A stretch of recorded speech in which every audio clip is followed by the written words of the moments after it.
All right, we're here with Arizona baseball coach Jay Johnson. The Wildcats take on Utah this weekend.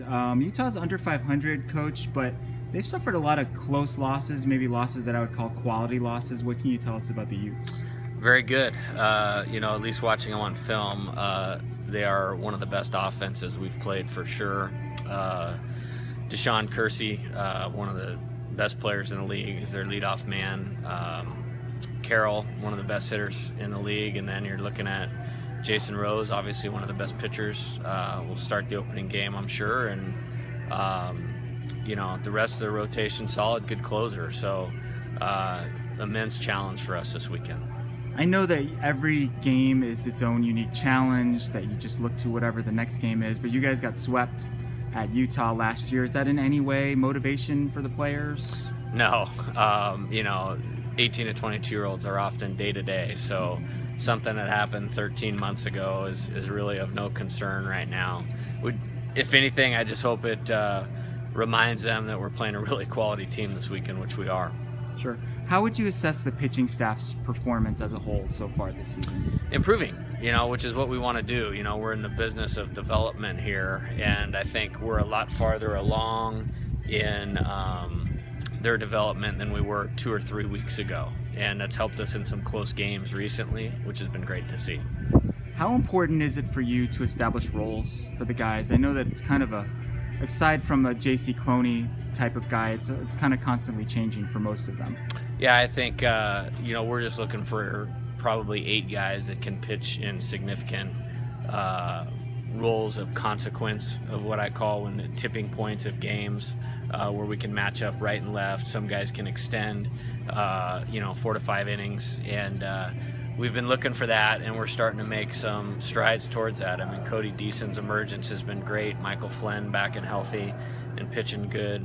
Rio Gomez has been steady for us. Tyler McGill throwing the ball really well as of late. So I like the trajectory of the pitchers right now. I know you said earlier, I think it was after the USC series, that you didn't mind throwing 3 straight lefties if they got the job done. But if you go left, right, left, you have an extra lefty in the bullpen. Would it be nice to have another left-handed arm to use out of the pen? Oh, there's no doubt about that. One of my early thoughts in terms of developing a team was, the answer to winning is left-handed hitting and left-handed pitching. And so when we can allow ourselves flexibility to match up at the end of the game, that served us well during our time here. And we want to have that flexibility. And, you might see some things, throughout the next few weeks where, we shuffle things in terms of starting rotation to allow us to do that. And so it's just whatever it's going to take on that day and that weekend. How did J.C. Cloney respond to returning to the mound, and is he going to continue to pitch on Fridays? Yeah, the plan is to pitch him this weekend, but again, with all of our guys, we're going to make sure that they're good and they're okay and they have the appropriate amount of rest, and we'll take it as it comes. How much of Alfonso's approach to the plate do you see as JJ's influence? Those guys are workers. They're baseball guys, both very hitterish, live in the cages, love to swing the bat.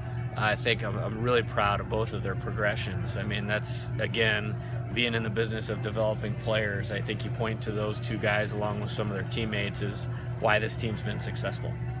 What about Alfonso screams Southern California to you? He's always got his hair's nice. He's always dressed good.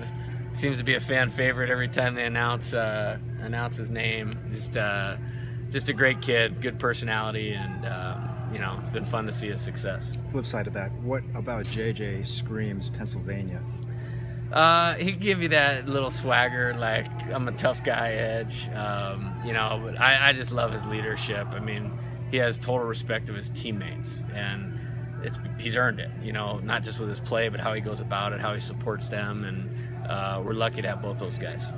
I know that you are high on Cameron Cannon in both the present and the future. Mm-hmm. He had a nice game when he started the other day. How do you balance, playing those freshmen, because to get the experience that they need with also trying to win every single game, which is we're trying to win every single game that we can right now. Nothing trumps that.